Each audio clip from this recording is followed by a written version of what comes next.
Hi everyone. Q&A செஷனோட questions பார்த்தேன்.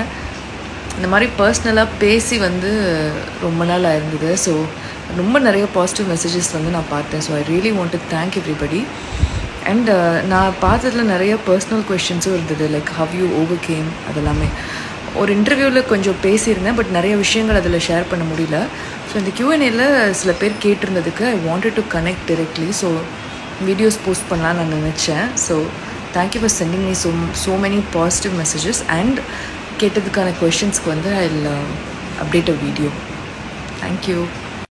So இந்த question என்னோட Q&Aல ஒரு 7 டைம்ஸ்க்கு மேலே ரிப்பீட் ஆயிருக்கு. So I don't mind answering. And மெயினாக இந்த கொஸ்டினை கேட்டது ஒரு பொண்ணு இந்த சிச்சுவேஷனில் இருக்கேன் அப்படிங்கிற மாதிரி சொல்லியிருக்காங்க. So I wanted to answer her.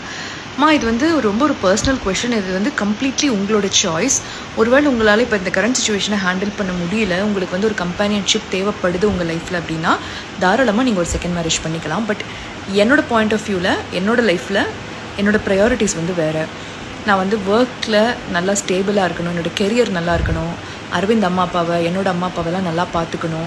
And நானும் அரவிந்தும் நிறையா அச்சீவ் பண்ணணும்னு நினச்சோம் இல்லையா, அது எல்லாத்தையுமே இப்போ கரெக்டான ட்ராக்கில் போய் அச்சீவ் பண்ணி அரவிந்தை நான் ப்ரௌட் ஆக்கணும் அப்படின்னு நான் நினைக்கிறேன். ஏன்னா என்னோடய ஒரு ஸ்டெப்லேயும் ஒரு மூவ்லேயும் என்னோடய டெய்லி ஆக்டிவிட்டீஸ்லேயும் அரவிந்த் தான் என்னை கைட் பண்ணிகிட்டு இருக்கிறதா நான் நம்பி போயிட்டுருக்கேன். ஸோ இப்போதைக்கு என்னோடய ப்ரையாரிட்டி லிஸ்ட்டில் எனக்கு ஒரு companionship தேவைப்படலை. So I think that would be the answer for this question for whoever asked this. So to start off with, spiritual journey பற்றி பேசியிருந்தாங்க. எப்படி முக்கியமாக இந்த ஃபேஸை இப்படி க்ராஸ் பண்ணி வந்தீங்க, எப்படி போயிட்டுருக்கீங்க அப்படிங்கிற கொஷின்ஸ் இருந்தது. அதுக்கு நான் ஒரு பாயிண்ட் அந்த இன்டர்வியூவில் பேச முடியாத ஒரு சில பாயிண்ட்ஸ் இங்கே ஹெல்ப்ஃபுல்லாக இருக்குங்கிறது நான் இங்கே அதுக்காக தான் நான் இதில் சொல்ல விரும்புகிறேன். இந்த கொஸ்டின்ஸ்க்கான answer. I'm not a yoga person. இது வரைக்கும் நான் மெடிடேஷன் யோகா அவ்வளோ பண்ணது கிடையாது. ஃபங்க்ஷனல் ட்ரைனிங் அந்த மாதிரி அப்படி தான் பண்ணிகிட்டு இருந்தேன். அதாவது ஃபிட்னஸ் ஆக்டிவிட்டீஸ் தான் பண்ணுவேனே தவிர இந்த இன்சிடெண்ட்டுக்கு ஒரு ஃபியூ மந்த்ஸ் முன்னாடி தான் மெடிடேஷன் அண்ட் யோகா பண்ண ஆரம்பித்தேன். என்னை நீங்கள் நம்பணும், you should trust me and believe me. ஒரு மேஜர் சேஞ்ச் என்னோடய லைஃப்பில் இது கொண்டு வந்துச்சு. எனிபடி ஹூ டஸ் யோகா, அது நீங்கள் வீட்டில் பண்ணிங்கனாலும் சரி, இல்லை ஒரு யோகா ஸ்டுடியோவில் போய் பண்ணிங்கனாலும் சரி, உங்கள் ரூம்குள்ளே உட்காந்து பண்ணிங்கனாலும், எது பண்ணினீங்கனாலும் yoga will change your life. இது நான் ஃபீல் பண்ணது, உண்மையாக நான் சொல்கிறது.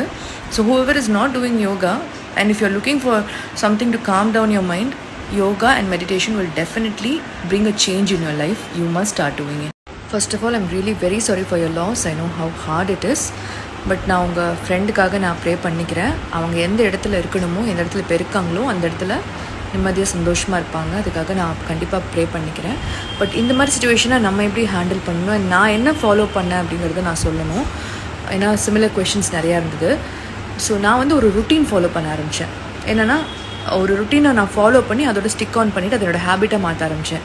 அதாவது இந்த டைமுக்கு தான் எழுந்துக்கணும், இந்த டைமில் ஒரு ஃபிட்னஸ் யோகா பண்ணணுமா, இல்லை பேட்மிண்டன் விளையாடணுமா, சைக்கிளிங் பண்ணணுமா, அந்த மாதிரி ஒரு ருட்டீன் ஃபிக்ஸ் பண்ணிவிட்டு கண்டிப்பாக அதை டெய்லியும் நான் பண்ண ஆரம்பித்தேன்.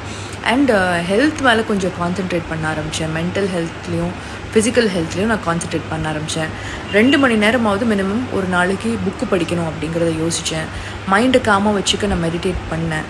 இது எல்லாத்தையுமே என்னோடய ஹேபிட்டாக மாற்ற ஆரம்பித்தேன். ஸோ இதெல்லாம் பண்ண ஆட்டோமேட்டிக்காக என்னாச்சு, எனக்கான நான் என்னை பார்த்துக்க ஆரம்பித்த உடனே என்னோடய லைஃப்பும் மாற ஆரம்பிச்சு. லைஃப் பெட்டராக ஆரம்பிச்சிது. And I was travelling a lot. நான் நிறைய அப்டேட்ஸ் போட்டிருப்பேன். பட் ஒரு விஷயத்தை நீங்கள் தெளிவாக புரிஞ்சுக்கணும், அவங்க நம்மளை விட்டு எங்கேயுமே அவங்க போகவே மாட்டாங்க. இது ஒரு கடவுள் நம்பிக்கை மாதிரி தான். நம்ம இது வரைக்கும் கடவுளை பார்த்ததில்லை, பட் அதை நம்புறீங்க இல்லையா. பட் உங்கள் ஃப்ரெண்டாக இருக்கட்டும், இல்லை அரவிந்தாக இருக்கட்டும், நம்ம கூடயே வாழ்ந்தவங்க. ஸோ ஆப்வியஸாக அவங்க நம்மளை கடவுளை எப்படி நம்புகிறோமோ அந்த மாதிரி அவங்க இருக்காங்கங்கிறதையும் நம்ம நம்பணும் கண்டிப்பாக. என்ன அவங்கள நம்மளால் பார்க்க முடியாது, ஃபிசிக்கல் ப்ரெசன்ஸில் அந்த எம்டினஸ் ஃபீல் ஆகும் கண்டிப்பாக. பட் ஸ்டில் அவங்க நம்மளை பார்த்துட்டே தான் இருப்பாங்க, நம்மளை ப்ரொடெக்ட் பண்ணிகிட்டே தான் இருப்பாங்க. அந்த ஒரு விஷயத்தை நீங்கள் புரிஞ்சுக்கணும். அண்ட் இது நான் ஒரு ஆர்டிக்கலில் படித்தது தான். அவங்க நம்மளோட சோர்ஸ் ஆஃப் ஜாயா இல்லை மிசரியாக நம்ம தான் டிசைட் பண்ணணும். அவங்கள நினச்சா நம்ம இவ்வளோ நாள் நம்ம கூட வாழ்ந்து அவங்க சந்தோஷம் கொடுத்தாங்க. ஸோ இப்போ அவங்க பக்கத்தில் இல்லாட்டியும் அவங்களோட சோல் நம்மக்கிட்ட இருக்கும். ஸோ அதை வச்சு நீங்கள் சந்தோஷமாக இருக்க அவங்க இன்னும் சந்தோஷமாக இருப்பாங்க. அதை நீங்கள் அண்டர்ஸ்டாண்ட் பண்ணிக்கணும். அண்ட் நீங்கள் சீக்கிரம் கண்டிப்பாக ஹீல் ஆவீங்க. I am sending you a lot of positive. Okay மக்களே, நெக்ஸ்ட் வீடியோவில் மீட் பண்ணுறேன். எக்ஸ்க்ளூசிவ் அப்டேட்ஸ்க்கும் மறக்காம நம்ம யூடியூப் சேனலை சப்ஸ்கிரைப் பண்ணிக்கோங்க.